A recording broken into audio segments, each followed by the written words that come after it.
That's a familiar sound to all. The sound of leaf blowers powering up as yards get tidied up for spring and fall. Whether you manage your yard yourself or contract professionals to get it done, leaf management is likely a major part of managing your yard waste. But what are the impacts of using these tools? Are there alternatives to be considered? Today we will be visiting Lexington, where residents overwhelmingly approved a bylaw phasing out the use of gas leaf blowers. Join us as we learn more about Lexington's transition to cleaner, quieter landscaping tools for a healthier environment.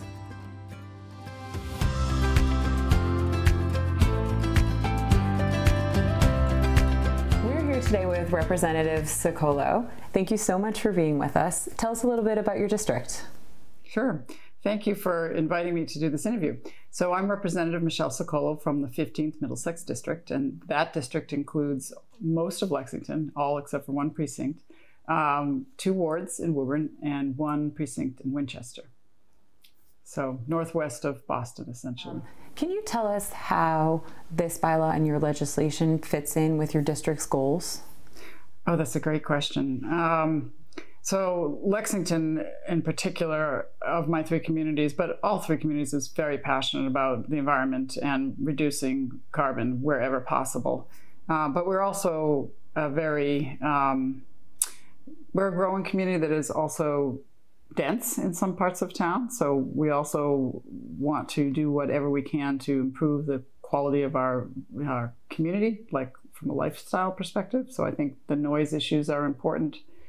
So in addition to reducing noise, this is an important component of our net zero goals that we've adopted through our climate action and resiliency plan here in Lexington. So reducing, one of the things that is always amazing to me is that a leaf blower being run for an hour is like driving a Toyota Camry 1,200 miles. So to give you an idea, people really think this equipment is not as toxic or emitting as it actually is. So it's important that we look at every single carbon emitter in our community, and especially where there's low-hanging fruit, where we know we have alternatives that work. We can easily transition to greener alternatives, and that helps us advance our climate goals very significantly. Is Lexington considering expanding this bylaw to other landscaping equipment? I don't believe that's part of the discussion yet, but the DPW is working on bringing in more and more pieces of commercial electric equipment. They are already doing demo projects with electric equipment. So I think as they adopt those tools, it would make some sense to expand it down the road. But I think we'll see how this is implemented first, see how well it's embraced by the community before they want to take on the next battle, I guess. Why did you choose to get involved with this issue? So it was something that became important to the community as we heard more and more folks complaining about the noise of leaf blowers. The community was moving toward having a ban, and I was concerned that we have a lot of small businesses that would be impacted, and seniors and families that would potentially have to pay more when the landscape companies started to have to switch over to electric. And so I thought this is something that we could help with at the statewide level. But the more I learned about it, it's a pretty interesting issue. The chemicals that come out of 2-stroke motors are much more serious than one understands, right? We think of gasoline motors. Those have catalytic converters on them in cars, and they're filtered. Small motors are not, and there's a lot of volatile organic compounds, VOCs, that are really bad to inhale. And so there's a very serious worker safety issue here, because it's not only their hearing that's being damaged by the leaf blowers, but it's also their lungs, right? So the more I learned, the more I felt really strongly that this is something that, as we're trying to meet our climate goals, we have important mandates and statewide that require us to get to net zero by 2050. And there are benchmarks for us to get there along the way. And while this is not a large amount of, relative to all the emissions we generate here in Massachusetts, it's a smaller piece of the pie, but it's still important, and it's doubly important when you consider the impact on the workers and then the noise and chemicals going out, around playgrounds where children play and in our neighborhoods where we live and, enjoy the outside. So what are some of the major challenges to transitioning away from gas-powered landscaping equipment? The first is cost.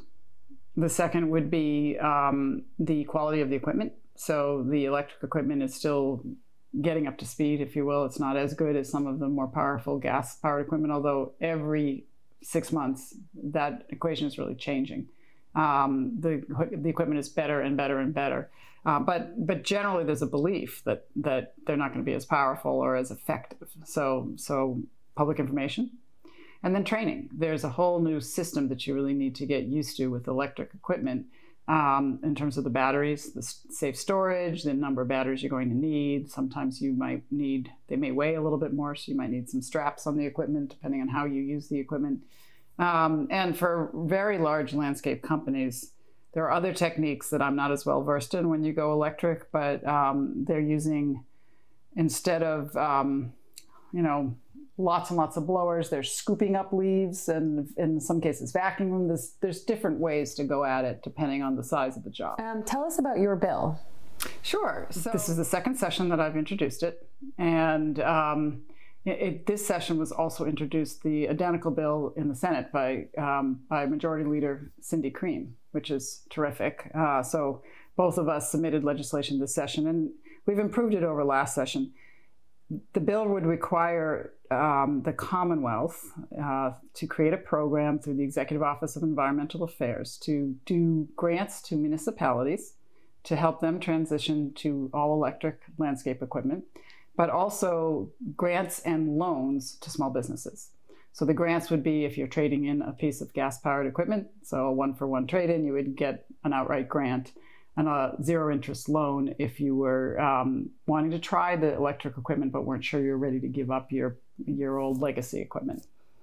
So that's what the bill does. It was reported favorably out of the Committee on Environment over to the Senate, and unfortunately, we didn't get it across the finish line. We tried putting it in a number of different bond bills, but we haven't, despite the large amount of interest, we didn't quite get it there this session. So we'll file again next session. And what can citizens do to support your bill? Write to your legislator. In Hingham, you have phenomenal delegation. You have Rep. Joan Moschino, and she is certainly very interested in this legislation. You also have Senator Patrick O'Connor, and so write to them. But also, if you have friends in other communities, have them write to their legislators. I also think local action really makes a difference. One of the reasons, as I mentioned at the start of our conversation, in Lexington, we were the first community to ban gas-powered leaf blowers in the Commonwealth. And it was not an easy battle. It was a contentious issue, and many people are concerned about the impact to small businesses that have to use this equipment.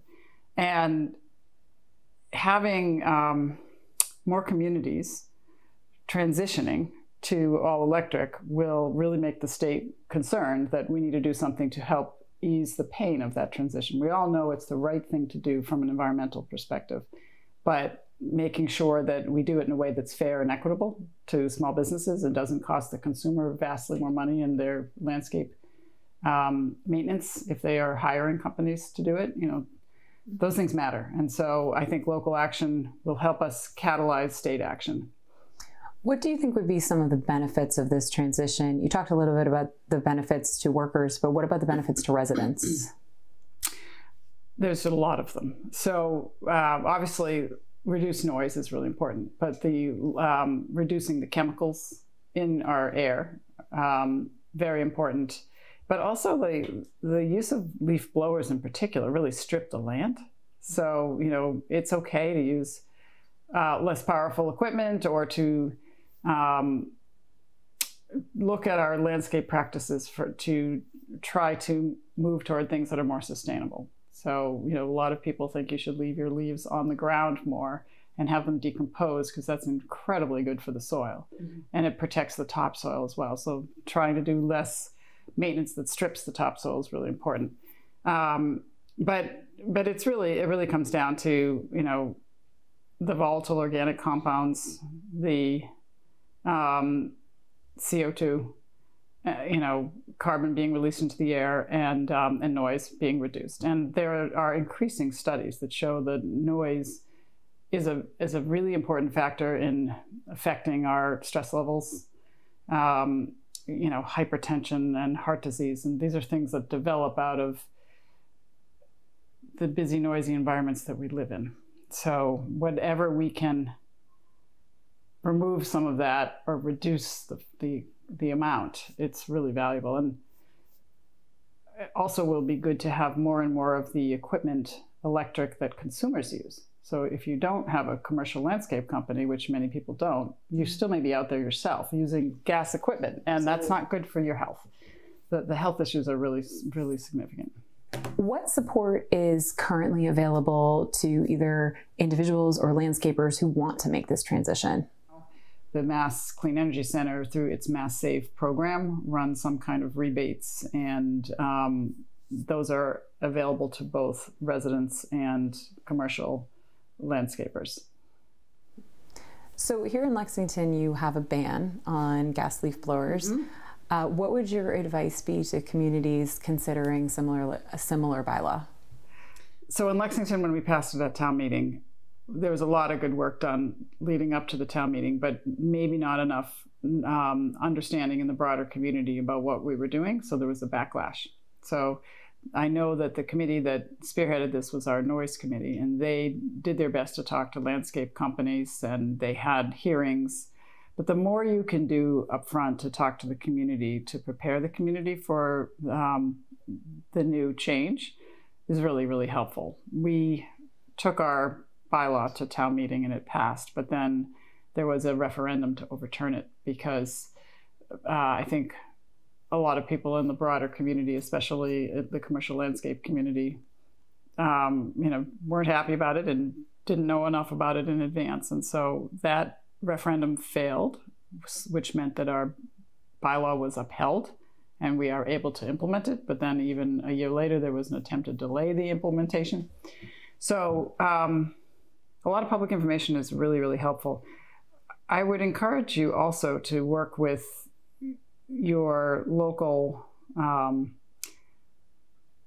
retailers that sell the equipment. I had a really incredible demonstration at the Home Depot down the street recently where they showed me one for one. This is a commercial gas chainsaw. This is an electric one. This is a commercial gas leaf blower. This is an electric. And they demoed the equipment for me right in front of me. And I was able to take video and everything. And it was outstanding how more powerful, quieter, easier to operate. So,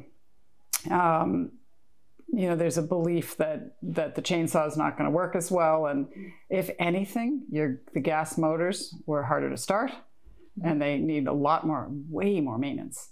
And as the price is coming down, it's getting to the point where the equipment quality is no longer the impediment, and the price is almost there too. So it's really, we're getting to that point where it's a no-brainer to switch. But getting that information out there and having your community understand it, because there's a fear sometimes that the change will cause a lot of cost. So, everyone here believes or believed that their weekly landscape bill for their mowers and landscape companies was going to go up and skyrocket. And we'll see if that happens. I don't think it will, because we are implementing in 2025. The ban goes into effect. We've had restrictions up until that point. Mm-hmm.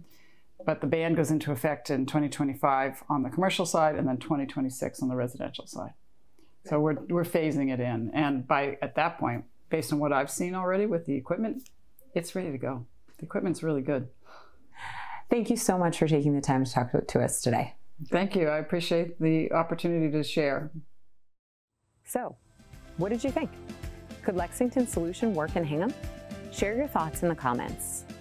Thank you for joining us for this installment of Building a Better Planet.